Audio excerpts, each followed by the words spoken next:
Hello everyone, and welcome to episode 10 of our Wilson Institute Speaker Series Self-Isolation Edition. I hope you're all well. Well, at the time of uploading this will either be our last video for 2020 or our first video for 2021. So either, I hope you have a relaxing holiday break. I think we all deserve it this year. Or I hope you had a relaxing holiday break. You totally deserve it. Now, today's our long overdue chat with our last two Corisini Fellows for Canadian History, Matthieu Caron and Julia Pyryeskina. Now, for those of you that are new to the Wilson Institute, every year, thanks to the generosity of Bob and Bev Corsini, we're able to offer short-term summer fellowships to graduate students working on topics related to Canada in a transnational setting. Under normal circumstances, we would have hosted this talk at the Wilson Institute, and we actually had a date in mind for last spring, but as we all know, the world turned upside down and I stopped cutting my hair. Or wait, did the world turn upside down because I stopped cutting my hair? Matthieu Caron is a doctoral candidate in the Department of History at the University of Toronto, working under the supervision of Sean Mills. His dissertation examines nightlife in Montreal during the Quiet Revolution. As a Corisini Fellow, Matthieu did some research at McMaster's Quebec Social and Political Organizations Collections, 1968-1971. Julia Pyryeskina is a Research Proposal Facilitator at the Office of the Vice President at Ryerson University. But at the time of her Corisini Fellowship, Julia was a graduate student in the Department of History and the coordinator for the Center for Feminist Research, both at York University. Julia's research interests are Canadian gay and lesbian liberation, as well as trans activism in the 1970s and 80s. As a Corisini Fellow, Julia was able to focus on her thesis full-time. I'm very excited to catch up with these two and talk about what they did as Corisini Fellows and, what they've been up to since the world turned upside down. And now, without further ado, let's go. All right. Hey, Matt. Hey, Julia. It's been so long. How have you been? How's life been since, this whole pandemic started? Matt, I can see that you've also joined the long hair club. How's it going? Well, I wish my hair was a definition of how it was going, meaning long and everything smooth and very nice. But unfortunately, just stuck at home, doing a bit of research, a bit of writing, making the most of what's become the new normal, spending a lot of time in front of my screen. I'm assuming it's the same thing for you, Julia, as well? Yeah. It's been a lot of working. I spent the first, I think, 3 or 4 months working from my couch, which is amazingly comfortable. And then when we got a new housemate, I had to move my office upstairs to my bedroom. So I spend a lot of time sitting at the desk, and sometimes for variety, I'll take my tablet down and sit on the couch again and do work. But it's been pretty quiet. It's been pretty slow compared to the pace of work I'm usually used to. So, yeah. Yeah, I mean, luckily my housemates are now out of the house for 9 hours. So that always helps. So I have I have an office again. I'm not working on a kitchen table anymore. And I mean, we were chatting before this whole video about, the things that we've, done since this pandemic started. A lot of self-isolation, a lot of avoiding people. I know, Julia, you changed jobs. You were at the Center for Feminist Research at York before. So, how's the new job? It's great. So I finished my master's, and on the day I submitted my MRP, I was told that I was hired into the new position. So that was really exciting. My role is much more narrow than what I used to do. I used to do essentially what you do now, Max, which is everything. Run the entire show, like events, budgeting, grant application, student space allocation, just everything. And my current role is much more limited to grant applications, and my portfolio at the moment is the Canada Research Chair portfolio. So very kind of high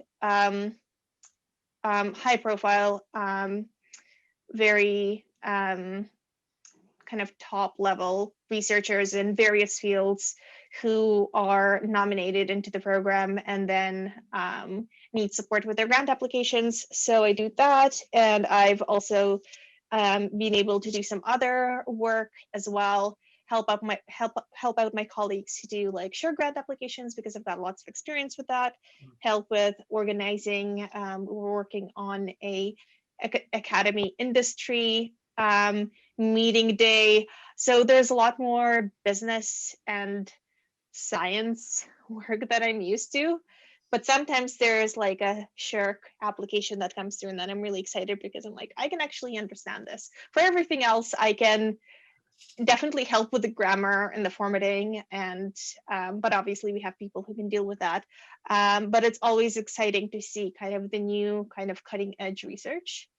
That's really fun, and it's also just a lot less intense because I'm just doing this one specific thing rather than the A to Z of running a research center. Yeah. Yeah. And you, Matt, other than, you know, I have to mention it since I feel now we're like in a very like unique and special club, you know, like the long hair club. I mean, I haven't had a haircut in almost, you know, like more than a year. And I know you were mentioning that as well. So, I mean, obviously that's the highlight of your time since COVID, right? So about what else have you been doing since? Yeah, other than avoiding a hairdresser or the barber, I've been just writing. I think, like, in some ways, I'd been putting off writing a chapter, and when COVID happened, I just had to sit down and get to it, and just I had nothing else to do, and I wrote a chapter, and I think it's yeah, it was probably the one that I had like the most like my mind was so straight towards it by the time I got to writing it that it came out pretty good. At least I think so. So yeah, so in March I started writing a chapter, and then that brought me to another chapter, and I'm currently on my last, what I think will be my last chapter of my dissertation. So I can at least see the end of the tunnel, or the light at the end of the tunnel. Yeah, I hope it's not an oncoming train. I hope it's just the outside. My community members are quite harsh, so it might be. Yeah, well, you know what they say, the best defense is a good offense, so you just gotta launch at them with a sword. Yeah, exactly. Yeah. Maybe your dissertation is kind of like linked with, you know, this pandemic, you know, like as the closer you get it to, you know, you get to completion, you know, like the pandemic will almost be over. So we're all counting on you, Matt, to not only finish your dissertation, but finally put an end to this damn pandemic. It's yeah, that's a bit of weight on my shoulder. I think I'll just recluse myself in that case. But yeah, otherwise I was fortunate enough to go in the archives in September, so that also helped with one of my chapters. I went to Montreal in September for I think just under a month, right before their second lockdown. I can talk about the experience of going at the archives during pandemic, which is a bit weird, but also very meticulously arranged. You know, sometimes you go in the archives and you might be a few researchers. You might not know if you're going to have any service, or you don't really know what you're going to get. But since COVID hit, it seems like archivists are even more like rigorous. They're like, okay, you're coming at this time. I'm going to have all these documents ready for you, and here you go. You've got today, tomorrow. Let's do this. So I felt like, yeah, I just feel like I've been a bit more regimented since March, at least. Doing my own research, my own writing, because otherwise, what else is there to life right now than becoming a bit more organized in your own life, you know? Yeah, and you know, like I think that's something that we've noticed at the Wilson Institute as well, right? Is just with our grad students, is how the pandemic has had like a significant impact on their research, but also their ability to do research. So, so how has how has the pandemic affected you? I know you're like a little bit later in your dissertation, right? So maybe the actual research part did not, like affect you as much as, someone who's, like second, third year, but has it really had a negative impact on your dissertation? I feel like there are two components that I'd like to address. Maybe the first one is like immediately once lockdown hit, no books were available. It seemed like a lot of library services just kind of were put on hold for the moment being. So that, of course, I had to make do with what I already had in my computer. So I was pretty lucky that I had quite a few documents, but a lot of the stuff that I wanted to research at that moment in time was put on hold. And so, yeah, you just really see how essential libraries are at that moment. And the second thing is I feel like, at least in my case, my student life or grad life has been totally decimated. Like, I don't feel part of the department. I don't feel part of any kind of intellectual life that's happening on campus. Mm-hmm. And that for me has been the hardest thing, because it's still ongoing. I don't feel like I'm part of what we had built as a cohort or what we had built as a department at U of T. But yeah, everything's just gone up in the air, and I'm not too sure what's happening. Of course, there are some meetings happening online, like through the department or through grad studies, et cetera, and that's great. But it's just not the same thing as being face to face and interacting in a very social setting. Being able to have social cues on when you can talk to people or like meander through different conversations at the same time. On Zoom, one person has the mic and that's it. And for you, Julie, I mean, you started a job fairly like right before the pandemic. Like, so how's the transition been? Like, I can imagine that, like it must be really odd to kind of like try to get your new coworkers and try to understand the new environment during a pandemic. Yeah, I mean, my job is, my office is located at 1 Dundas East or West. It's basically right at the Yonge Dundas intersection, which is probably the busiest part of Toronto. And so, before the pandemic, whenever I would be like, it's 5 to 9 and I'm getting on the train at Bloor, it's a sardine can. Like, it's such a massive COVID risk now, obviously, because like there's such a concentrated volume of people at that interchange, and then people getting off at Dundas. And I think I was in the office for a month and a half, and then it was March 13th, and there was a case in my office building, and then a second case. And thankfully, Ryerson was really proactive about getting people out of the offices. I don't know as much about the student side and the faculty side, but for the administrative side, it was pretty quickly decided that they would send people home. But I went from working in an office with 3 people and my boss across the hall to like working at home on my couch. And it's really weird. And it's also really hard to stay focused, because one of the great things about switching environments is that you kind of transition into your work self or your study self or your gym self, because you used to be able to go to the gym, and I really miss that as well. Gym. Yeah, it's what are those? I miss it. I mean, when I was at Wilson, I got into running, and I was working on my 5K, and I was like on my way to like doing the couch to 10K training, and then the pandemic hit. I'm like, well, I only really know how to run on the treadmill. But so anyway, besides that, yeah, it's been weird, and it's just really hard to stay focused when your like existence is futile. And I'm scared about people dying, and I want to do something to help. So one of the things that actually I think helped me keep going is that in the beginning of the pandemic, I started doing a lot of volunteer work, and I'm a cyclist, which has also really helped with like seeing other people safely. A bike is a built-in distance from other people. You can also visit to see your friends and hang out and have beers at a distance, which is really, again, amazing. But I signed up for the bike brigade, and I was doing like deliveries and grocery shops for people who are immunocompromised or seniors or single parents or whatever the reasons were that they couldn't get outside.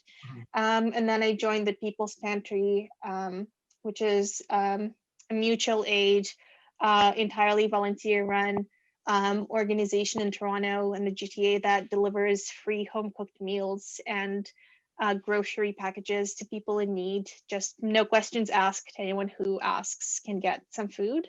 Mhm. And that was taking up a lot of my time and energy and enthusiasm. So I was just like working 8 hours a day, and then I was working 4 or 5 more hours a day on my volunteer projects. But I think as we headed into fall, that enthusiasm is hard to keep going. Mhm. And I think people were also getting burnt out.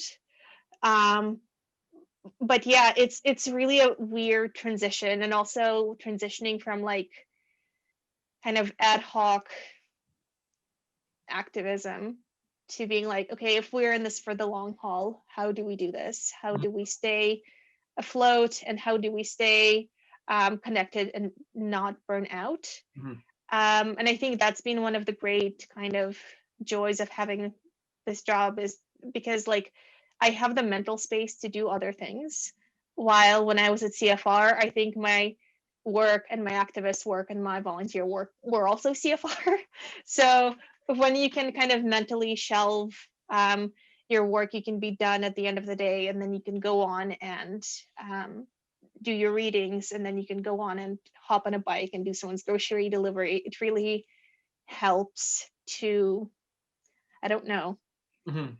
feel more fulfilled. So some of the ways I think I've kept going was by feeling like I was helping other people Mhm. and getting on my bike.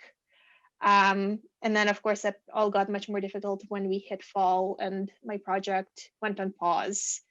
Um, yeah, but we're working on it. We're working on reopening, and I got my winter tires, so we'll see. We'll see what happens. I'm scared enough of like biking in Toronto as it is. Yeah. So biking in Toronto in winter, we will see. Mhm. But yeah, I just had to get out of the house and I had to Yeah. do something. Mhm. As I said in my introduction, you were both Corisini Fellows at the Wilson Institute in the summer of 2019 in the before times. Mm. You spent 2 glorious months at the Wilson Institute. So can you tell us a little bit about your time as Corisini Fellows, but really what you were hoping to achieve, but also what you did while you were at the Corisini at the Wilson Institute? Yeah, I submitted I guess my application to become a Corisini Fellow mostly talked about how I was anxious to go to the archives, the William Ruddy Division of Archives and Research at McMaster. Mhm. And there's a lot of documents on Quebec, on Montreal, mostly in the Stanley Gray fonds. And I spent perhaps like a handful of days, I would say, at the archives. So that was the first point of entry to the Corsini Fellow, is going to the archives, kind of seeing what's there, and then kind of expanding on that. Mhm. Um, and building on like the moments I spent at the archives, I would then head back to the other building where the Wilson Institute is, just across the street, and uh, I guess socialize with both Max and Julia, and just have uh, like not only like intellectual discussions, but discussions about uh, like work, politics, and much more. I Donuts. And and yeah, sometimes we go out for drinks, and that was great. But it was yeah, it was a very great environment, at least for me, to be working in, because well, we got an office, both Julia and I, and we could work from there. So I got to look at the archives in like a bit more of a like direct way, and start writing what essentially became my second chapter, and that was really great in that sense. I'll also mention that I was still living in Toronto at that time, so I spent like, I don't know, 6 to 8 hours of bus per week going to and from Hamilton. And it wasn't a bad thing, and I'll say why. It's because it really got me to think more about my dissertation. Like, what am I supposed to do on the bus other than be thinking about, one, what I'll be writing about during the day, and two, what I just wrote about and where I'm heading at the next day. So like when I look back on like the times I took busing there and back, I don't remember them as being like awful 2-hour bus rides, but rather kind of peaceful moments where I got to like take a break and think about where this dissertation's heading and what kind of work I can be building towards. So yeah, in that sense, the fellowship was great for that. And you, Julia, you moved to Hamilton during your fellowship, and I mean you were able to enjoy the entire. I mean, I think you know Yeah. probably a lot more than I do. Julie started looking at buying a house in Hamilton when she was living there. She's like, I love Hamilton so much. I think I'm gonna buy a house there. I know that afternoon that we spent at those two pubs or those two bars, that like that was the first time I had ever seen that part of Hamilton. Well, apparently there's like a lot of I don't know, arts and culture things happening in that part of like Main Street West, I guess. Yeah. And I just the only reason I knew was because I got an apartment through someone who was a Wilson Fellow, and the rent was so cheap that I just decided to keep both my place back in Toronto and to be in Hamilton. And I mean, I didn't want to commute. I also wanted to really take the time. Like for me, it was the first time I've ever had to do grad school full time. And I've always done like part-time studies. I've always taken like a course a semester, and sometimes it wouldn't be every semester. And so it's a very different pace, and you get a very different experience of grad school than if you were just going through it full time. So it was also kind of like it was also like a vacation in a way. And because like it's kind of a relief to be able to like just focus on one thing. And obviously like grad school is really hard, but I think sometimes just doing that makes life easier. And so that was really great for me. And I think I also I thought I was going to finish my MRP that summer. I didn't. I had to like cry on the phone to my supervisor, who was like, yeah, it's totally fine, we can get an extension. So I got an extension for another semester because I thought I would come to Hamilton, I would write my MRP in 2 months, when actually what happened was that I'd completely underestimated. First of all, I wasn't focused. The questions I had, and I'm much more of a broad strokes themes person than this is my specific kind of area of expertise and interest, and I know exactly what I'm doing, and I know where I'm going to go to find that. So I had general themes I was interested in, but when I was at Wilson and I could go to the archives, and I only had time also to go to the U Ottawa archives. I didn't even have time to visit the archives in McMaster, but they were overwhelming. Like the amount of data, I think I took photos of like a couple of thousand pages of a journal from the 70s. And I realized, A, I don't have enough time to do everything that I thought I was going to do. B, I can look at the newspaper as something in itself rather than a source of information. I can study the newspaper. So that's what I ended up doing. And I think it's just the classic experience of like when your research question, however informed mine was, hits against the reality of like, okay, but which archive are you going to, and how long is it going to take you to go there, and do you have the time to go to the other archives? How much time is it going to take you to read all the information and start putting things together? And so I don't think I knew what I was writing until I started writing it. Yeah. And then when you look back, you're like, oh my God, I actually had a point. Like, some of this isn't terrible. So it was also going through that process that was hard, and I've never had that experience before of working on something and having a really hard time Mhm. working on it, and really doubting yourself. But thankfully, my amazing supervisor and Rubenstein really kind of carried me through the process.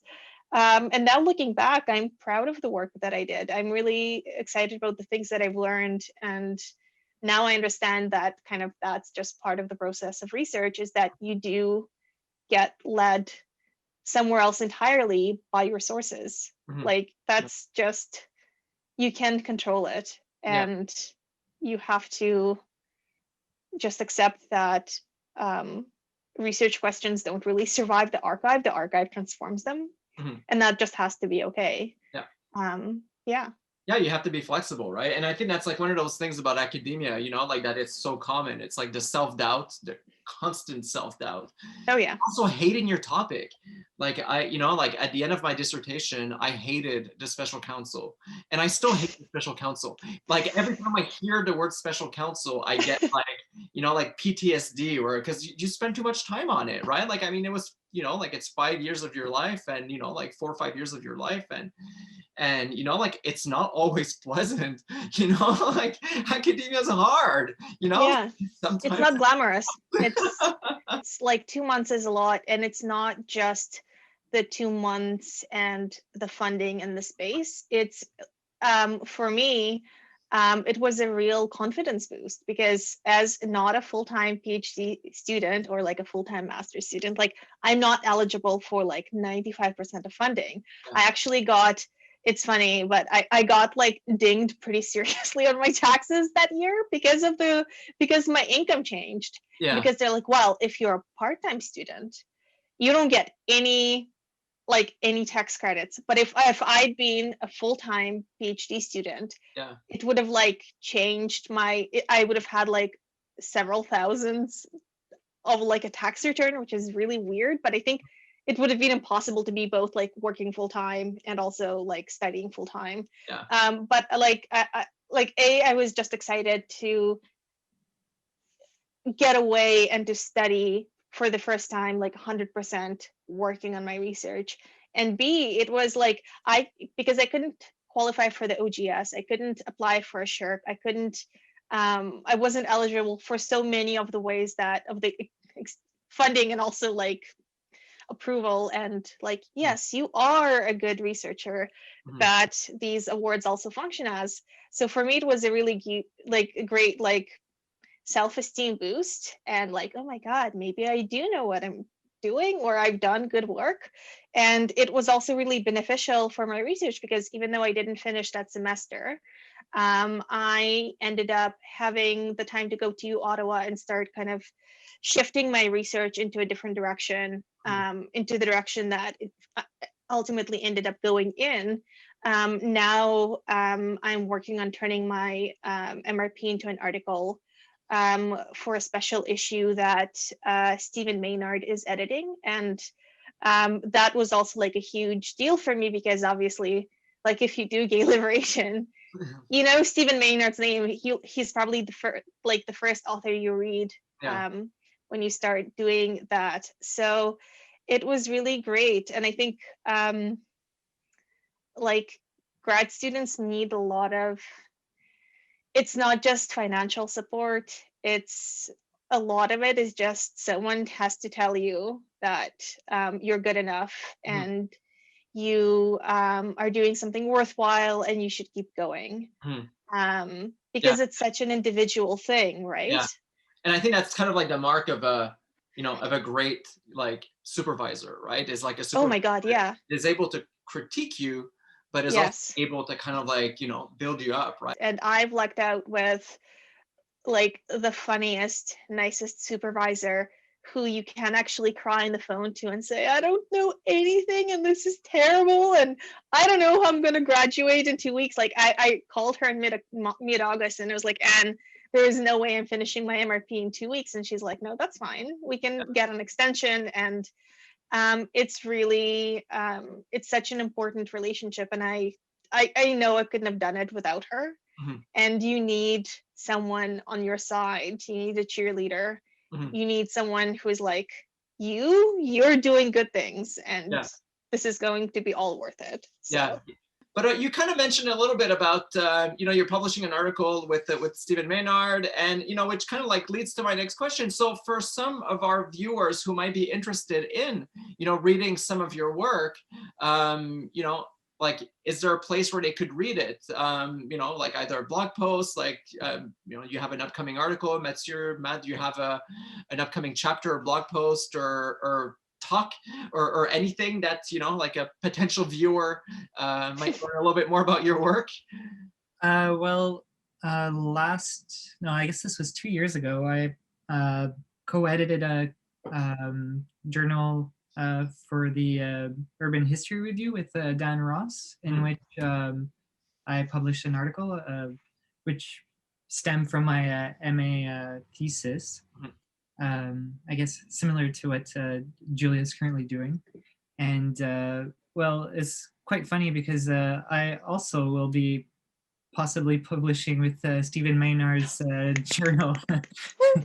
Probably the same special issue, right? Yeah, exactly, for the Yay! Journal of History of Sexuality. Yes, I was so excited. Talking about, yeah. That was the best thing about you two being at the Wilson Institute at the same time. It's just how connected your work was, and I mean, we both knew each other before starting, right? I knew of Matt because my housemate is a PhD student in the history department. So I knew about Matt, and whenever she talks about him now, I'm always jealous. I'm like, oh, you've been talking to Matt. He hasn't been talking. No shade intended. It's just Matt is a really great guy, and I just remember it's fun to make him laugh and to bring him vegetables and be like, here, this is for you from the the student run like the food market at like the, what is it? Master.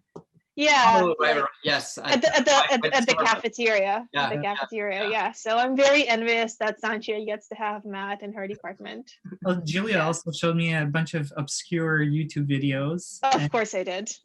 See, I always hope I'm like subtle about these things, but I'm no. But yeah, I mean, it was purely coincidental. I mean, we didn't know that.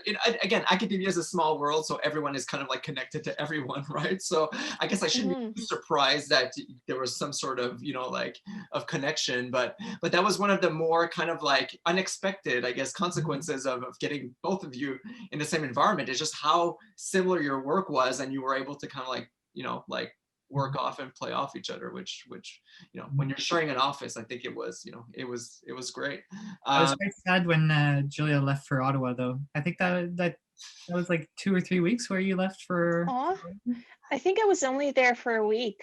I felt so I wasn't. It felt like. Thank you.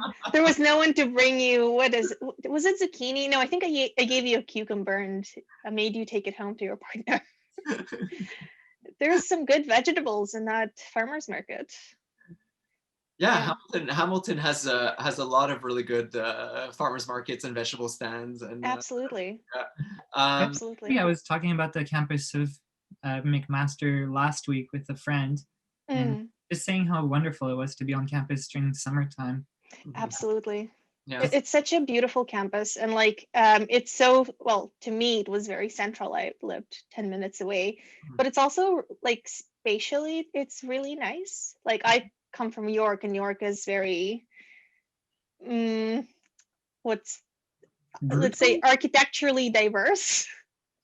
And it's a mishmash, and I never spent much time in the history department just because as a part-time student it's just a completely different thing. So it's nice to be physically in the space, and Wilson is like such a beautiful space, and those lucky students to be getting offices and carrels, because I know carrels are a hot commodity. It is a really nice campus. It's beautiful. Yeah. Especially in the summer and the fall, like, we have the big floor to ceiling windows, and you can just see everything. The greenhouse near the pub. Yeah.